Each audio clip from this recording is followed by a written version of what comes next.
सबसे बेकार, सबसे वर्स्ट फाइनेंशियल फ्रॉड आपने कभी देखा है, सुना है, उसके बारे में नीचे कमेंट करिएगा कि आपने कैसे फ्रॉड देखे हैं। तो आज हम लोग कुछ फ्रॉड्स की बात करने वाले हैं, फाइनेंशियल फ्रॉड्स कैसे होता है। सबसे पहली बात कि फाइनेंस करने के लिए काफी सारे लोग फ्रॉड करते हैं। इसका मतलब ऑनलाइन में लोग ज्यादा रहते हैं तो वहां पर फटाक से आ जाता है कि भाई आपको इतना लोन चाहिए तो फिर तुरंत अप्लाई कर सकते हो। बहुत मिनिमम क्राइटेरिया है और परसेंटेज भी मिनिमम है, गारंटर की जरूरत नहीं है, तो हम लोग तुरंत क्लिक करके देख लेते हैं। अब देखने के बाद में फिर हम लोग क्या करते हैं, उसके अंदर जाके अपना नाम वाम भर देते हैं, आधार नंबर मांगा, दे दिया, वैलिडेशन के लिए चक्री घूमी, उसके बाद बोले वैलिडेट हो गया, आपका 10 लाख से 15 लाख रुपए तक का सैंक्शन हो सकता है। अगर 10 लाख आपको चाहिए तो फिर आपको फलाने इन्फॉर्मेशन ऐड करना पड़ेंगे, 15 लाख चाहिए तो गारंटर चाहिए, अगर बिना गारंटर के काम करना है तो 2% एक्स्ट्रा लगने वाला है, क्या आप देने के लिए राजी हो, यस और नो।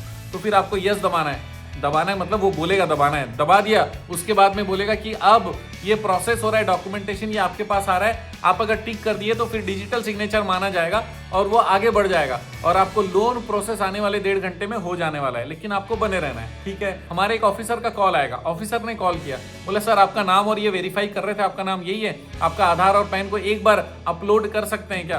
तो फिर वो अपलोड कर देता है, अपलोड करने के बाद में वो भी आ गया, बोले कि आपके पास आधार का एक ओटीपी जाएगा, हम लोग को क्रॉस वेरीफाई करना पड़ेगा। वो क्रॉस वेरीफाई क्या करता है, कई बार बैंक से पैसे निकल जाते हैं। अब वो बैंक से पैसे निकल के एक फ्रॉड तो ये हो गया, मान लो कि बैंक से पैसे नहीं निकले, कुछ वेरिफिकेशन उसने सच में किया, जो कि किया या नहीं किया, लेकिन ओटीपी तो उसके पास गया। देखिए आधार कार्ड भी डाउनलोड करोगे तब भी ओटीपी जाएगा, वो ओटीपी मांगने से भी लोगों को लगता है अरे यार भयंकर वेरिफिकेशन चल रहा है, तो वो वेरिफिकेशन कर लिया, करने के बाद बोला सर अब आखिरी स्टेप ये बचा हुआ है, क्योंकि हम लोग डिजिटल में है तो हम लोगों को बहुत सारा डॉक्यूमेंटेशन और एपीआई और प्रोसेसिंग फीस देना पड़ता है, लेकिन प्रोसेसिंग फीस केवल आज के लिए 50% है, नॉर्मली वो 15,000 रुपए लगता है, आज खाली 7,500 रुपए है। तो बोले 7,500 अगर आप देते हो तो फिर आप उसके आगे वाले नेक्स्ट स्टेप में आपको डिसबर्समेंट हो जाएगा, बैंक खाता और चेक आपको पहले जमा करना पड़ेगा। उसने जमा कर दिया, 7,500 दे दिया। अब उसके बाद बोले कि सर आपका कहीं पर पैन और दूसरे चीजों के वेरिफिकेशन, फाइनेंशियल वेरिफिकेशन में प्रॉब्लम आ रहा है, आपको एक दिन रुकना पड़ेगा। दूसरे दिन सुबह कॉल आता है, फिर से वो कहता है कि सर यहाँ पे प्रॉब्लम है। तो बोले अब क्या होगा, बोले सर ऐसा है कि हम लोगों को इसको बाईपास करना पड़ेगा और मिनिमम 7,500 आपको और देना पड़ेगा, क्योंकि जो छूट है वो कल था एप्लीकेबल, आज नहीं है। ऐसे करके उसने 15,000 ले लिया। तो ये एक टाइप का फ्रॉड निकला। दूसरा, अगर मान लीजिए फाइनेंस आपका होने वाला है ऐसा बताने के बाद कई बार आपको बुलाया जाता है, तो आप चले गए वहां पर मिलने के लिए, वहां पर एक आदमी मिला, एक ऑफिस मिला, उसने बोला कि एग्रीमेंट साइन करना पड़ेगा, क्योंकि आप होशियार हो चुके हो, बोले ऑनलाइन में सब चीज नहीं करूंगा।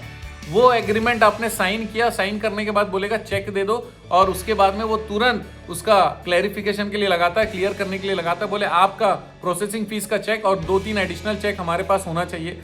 और जो साइन करा दिया, वो साइन में लिखा हुआ है कि जो भी पैसा है वो पैसा ऑलरेडी इनको कैश में दिया जा चुका है और जो चेक है वो उसके अगेंस्ट में है, तो आपके खाते में कितना अमाउंट है वो पहले से ही पता कर ले रहा है, प्रोसेसिंग फीस वो वैसे भी निकाल ले रहा है, कुल मिलाकर आपको लूट ही चुका है। तो ये मैंने कुछ एग्जाम्पल बताए 2-3, जिससे आपको पता चले कि फाइनेंशियल फ्रॉड किस तरीके का होता है। आपने कैसा फेस किया है जरूर कमेंट में बताइएगा। लगातार आप लोगों को अवेयर करते रहूंगा। आप जानते हैं हमारा मिशन है हमेशा आप लोगों की मदद करना और समय पर सारी जानकारी देना। तो बने रहेगा हमारे साथ, फ्रॉड से बचिएगा, दूसरे की मदद करिएगा।